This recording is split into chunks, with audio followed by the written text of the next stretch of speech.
Salam Khaverim Brukim Habaim. Salam teman-teman, selamat datang. Perkenalkan, nama saya More Arye Benasa, yang juga dikenal sebagai Andre Widodo dari Sifat Sufu Indonesia. Saat ini saya berada di Sinagog Hafat Israel di Sri Lanka, yaitu sinagog dari More Daniel Rodrigo, teman kami yang juga belajar di Sifat Sufu Internasional. Pada kesempatan hari ini, saya akan berbicara tentang Hari Raya Yom Kippur. Pada bagian pertama, kita akan mempelajari atau introduksi tentang Hari Raya Yom Kippur. Hari Raya Yom Kippur juga disebut sebagai Hari Raya Pendamaian, adalah hari raya yang paling kudus dari semua hari raya agama Yahudi di dalam kalender agama Yahudi. Dan di dalam Hari Raya Yom Kippur ini memberikan nubuatan tentang kedatangan yang kedua dari Mesias, kemudian juga menubuatkan tentang restorasi secara nasional kepada bangsa Israel, dan juga berbicara atau bernubuat tentang penghakiman terakhir kepada seluruh alam semesta atau isi dunia ini. Di Hari Raya Yom Kippur, di situ adalah hari raya di mana Kohen Hagadol atau imam besar menyatakan dirinya dengan masuk ke dalam ruang Maha Kudus untuk memanggil nama Hashem. Istilah Yom Kippur yang tertulis di dalam Torah, di dalam kitab Imamat 23, ditulis dalam bentuk jamak, yaitu Yom HaKippurim. Mengapa? Ada dua hal yang perlu kita ketahui mengapa disebut sebagai Yom HaKippurim.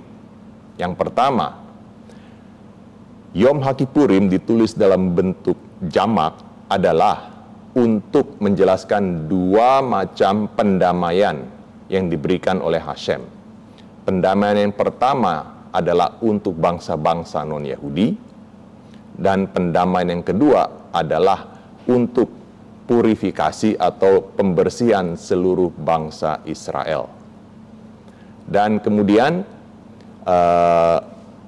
ditulis juga dalam bentuk jamak Yom HaKippurim adalah untuk menjelaskan kepada kita, yaitu untuk membersihkan semua bentuk pelanggaran, pemberontakan, dan dosa-dosa umat manusia.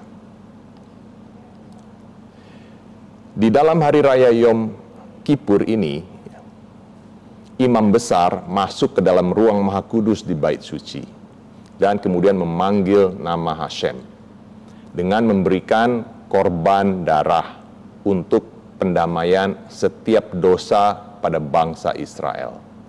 Ini adalah sebuah prinsip nyawa diganti nyawa yang merupakan fondasi dari semua sistem korban di dalam Torah. Dan melalui doa syafaat atau pendamaian yang dilakukan oleh imam besar di dalam ruang Maha Kudus ini, imam besar masuk membawa nama seluruh bangsa Israel. Di dalam Judaisme tradisional, Hari Raya Yom Kippur ini menandai dari berakhirnya masa 10 hari pertobatan yang disebut sebagai Yamim Noraim atau hari-hari yang gentar.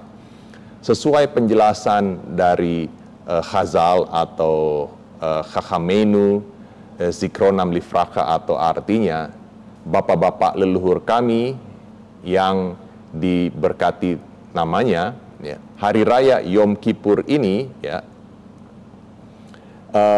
dimulai sebenarnya dari masa Rosh Hashanah tanggal 1 bulan Tishri. Kemudian ada jenjang waktu 10 hari sampai Hari Raya Yom Kippur untuk memberikan jenjang 10 hari untuk pendamaian. Pada saat Hari Raya Rosh Hashanah, nama orang-orang benar atau para sadikim ditulis di dalam Sefer HaChaim atau Kitab Kehidupan. Sedangkan nama-nama orang-orang yang jahat atau resyaim tertulis di dalam Sefer HaMetim atau Kitab Kematian. Tetapi ada beberapa kelompok orang yang namanya tidak ditulis di dalam kitab kehidupan dan juga tidak ditulis di dalam kitab kematian. Kelompok orang tersebut berada di dalam area abu-abu, suam-suam kuku. Itu sebabnya di masa 10 hari ini, ya, 10 hari dari Rosh Hashanah sampai dengan Yom Kippur, di dalam 10 hari Yamim Noraim ini disebut juga sebagai masa 10 hari pertobatan yang disebut dalam bahasa Ibrani sebagai Aseret Yemei Teshuva. Dan pada saat berakhirnya masa 10 hari, pada tanggal 10 Tishri, hari raya Yom Kippur, setiap jiwa atau setiap neshama manusia akan dimeteraikan di dalam salah satu dari 2 kitab tersebut, yaitu kitab kehidupan atau kitab kematian.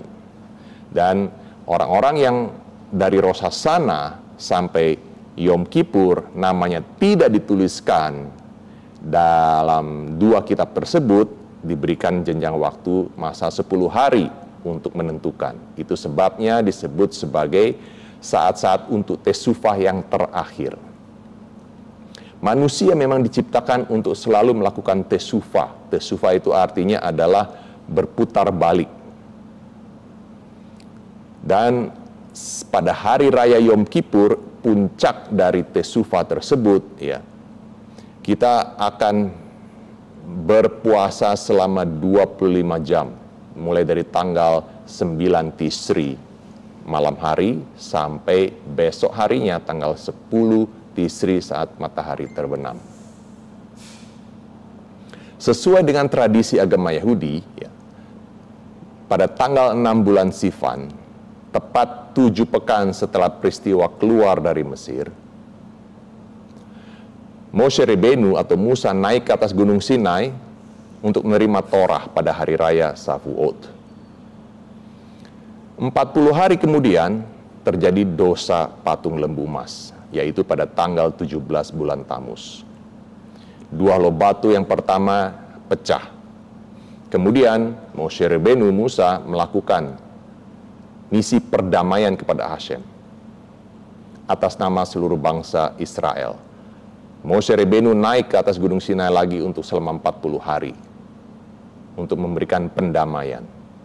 Setelah 40 hari Moshe turun dan memberikan kabar bahwa Hashem menerima permintaan maaf dari bangsa Israel. Kemudian pada tanggal 1 bulan Elul, Moshe naik kembali ke atas gunung Sinai untuk mempersiapkan 2 loh batu yang kedua. Jadi perjanjian diperbarui kembali. Jadi istilah perjanjian baru bukan sesuatu hal yang baru seperti di perjanjian baru, di Brit Hadasah, bukan. Tetapi esensinya masih tetap Torah seperti hal yang dilakukan oleh Moshe Rabbeinu. Dari tanggal 1 bulan Elul, Moshe naik ke atas gunung Sinai untuk mempersiapkan 2 loh batu yang kedua dari tanggal 1 bulan Elul.